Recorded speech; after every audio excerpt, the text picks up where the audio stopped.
If your card declined when buying silver, don't assume you were hacked. Assume a risk filter just slammed the brakes on purpose.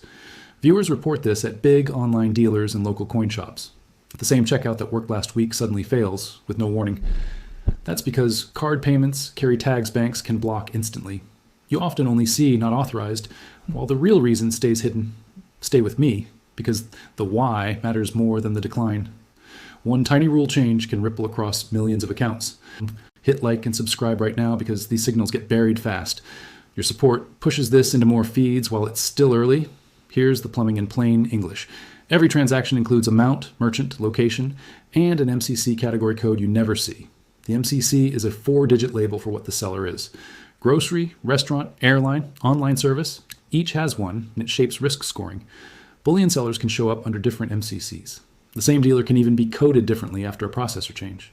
Your bank reads that code in milliseconds. If it's on a high-risk list, the system auto-declines or demands extra verification.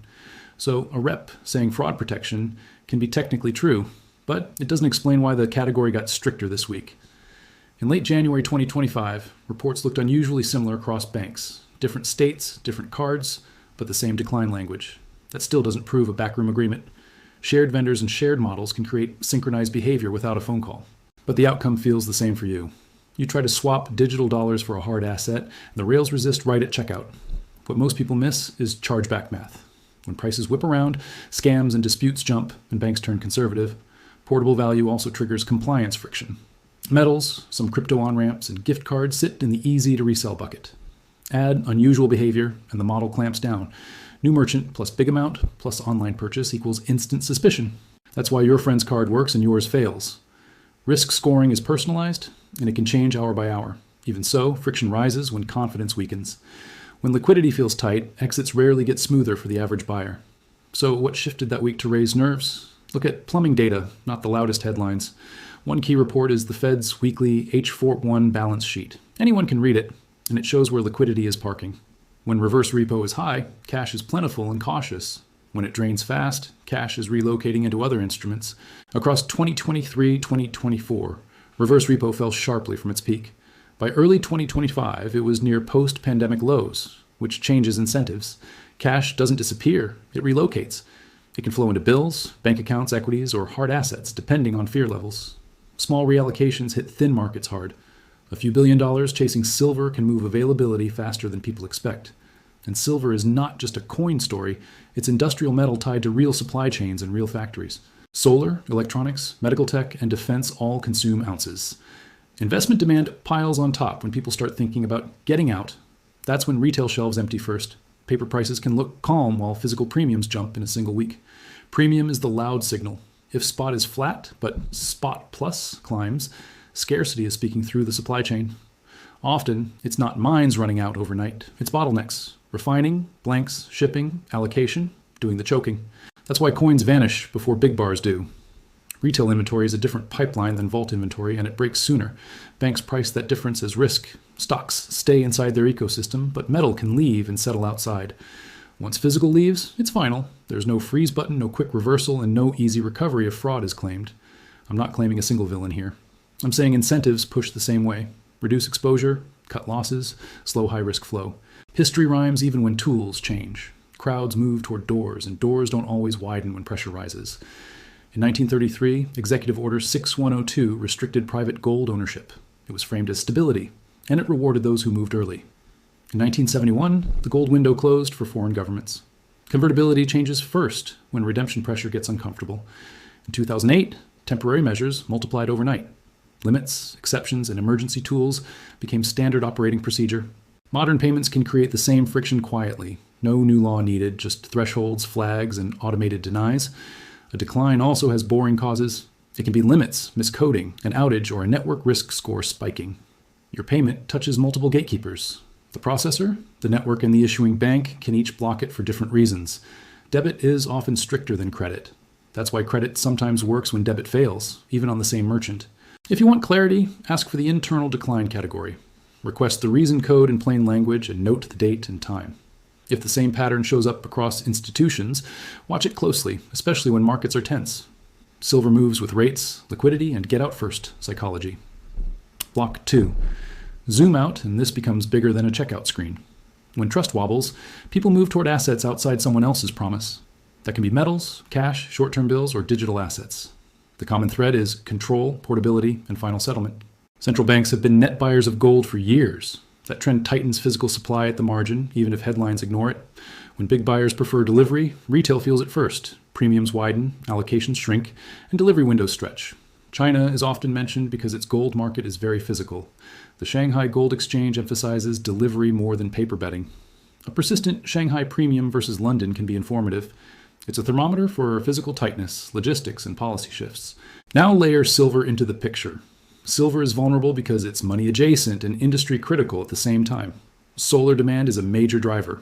Silver's conductivity matters, and substitutions often trade efficiency for lower cost. Electronics add constant baseline pull. Tiny per-device amounts become massive totals when you multiply by global production, so you can have enough silver on paper. Yet the forms people buy, coins and small bars, run dry first at retail. Now, the paper side. Futures markets set headline prices. Most contracts never take delivery, and that's by design. That's not automatically shady. It's how hedging works for producers, refiners, and industrial users who need price certainty. But it creates a gap between claims and product. The system assumes most traders roll forward, not redeem metal. When that assumption breaks, stress appears fast. Delivery demand forces sourcing in a tight market and spreads widen. We saw hints of this in 2020. Logistics froze and physical premiums jumped while screens lagged behind reality. Exchanges can respond with rule tweaks. Bar lists expand, margins rise, and cash settlement becomes easier to trigger. For retail buyers, the rule is simple. Track both spot and real-world premium because the gap is information. Now connect this back to banks. Volatility plus surging demand raises fraud losses quickly, and models flip conservative. Compliance teams tighten controls without warning. Their job is loss prevention and regulatory safety, not your convenience. So don't spiral into paranoia. Build options while the rails are still mostly open, and you're not forced to rush. Number 1, run a control test. Try a small bullion buy, then a normal retail buy, and compare outcomes. If only bullion fails, ask for a reason code. You want the category and trigger, not the customer service script. Number 2, remove false flags. Confirm limits and make sure your details match down to the billing zip. Ask the dealer how they're coded. A wrong MCC, a new processor, or a card not present flag can cause instant declines. Number 3, build redundancy. Keep a second bank and a non-card method ready before you need it. ACH, wire, and in-person cash where legal can help. Also watch fees and hold times, because speed is part of the risk. Also set expectations about timing. Tight markets bring longer shipping windows, allocations, and pre-sale listings. Premiums rising usually mean strain. It's availability and capacity, not just price, and it can flip quickly. Rates matter too. Higher rates raise inventory carrying costs across the chain, which widens spreads. Chargeback abuse is another driver. Fraud rings target resellable goods like bullion, especially during spikes. That creates a nasty loop. More chaos invites more fraud, and controls tighten further, even for honest buyers. If you share field intel, do it responsibly. Share region and premium, not private addresses or personal information. Use measurable data.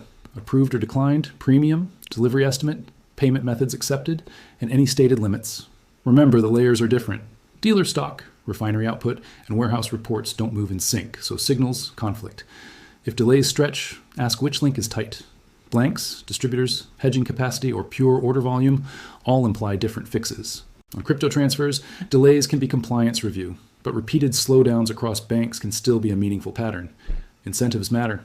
Banks prefer assets that stay inside their ecosystem because they can monitor and manage those flows. Assets that settle outside, metal, self-custody, big cash, trigger more friction and stress. That's a feature of the system, not a rumor. Build relationships before you need them. A trusted dealer, a storage plan, and buyback clarity reduce rushed decisions. That's how you stay calm when systems get noisy. Optionality beats urgency, and patience beats panic. Watch the plumbing.